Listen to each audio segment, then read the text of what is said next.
la tenue de notre présente assemblée plénière s'inscrit dans le cadre de la mise en œuvre de cette convention.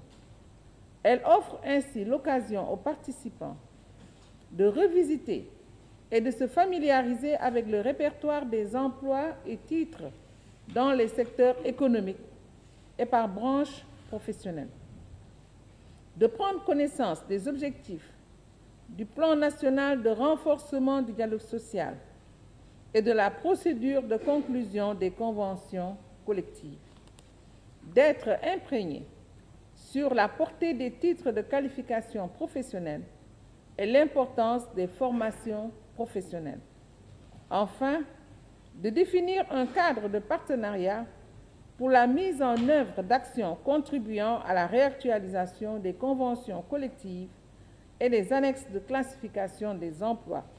Cette convention intègre également la réalisation d'études et d'enquêtes portant sur des problématiques actuelles et futures d'intérêt commun en vue de favoriser un environnement professionnel propice à la croissance économique et au partage des richesses.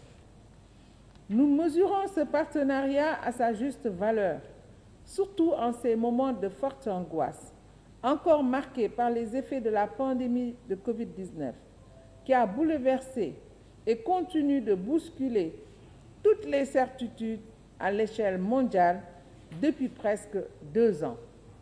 Mesdames, Messieurs, la question de la classification professionnelle des emplois a toujours soulevé des difficultés entre acteurs concernés et demeure une problématique majeure dans l'élaboration des annexes de classification des conventions collectives conclues dans notre pays.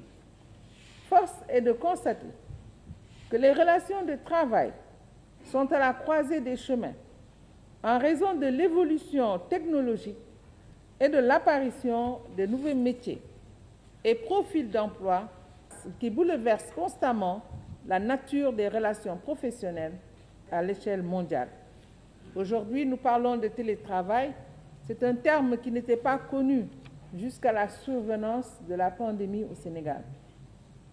L'Organisation internationale du travail avait ainsi conclu lors de la célébration de son centenaire en 2019, je cite, « Concentrer ses efforts pour promouvoir l'acquisition de compétences, d'aptitudes et de qualifications en faveur de tous les travailleurs tout au long de la vie active pour remédier aux déficits de compétences, d'aptitudes et de qualifications existants ou attendus.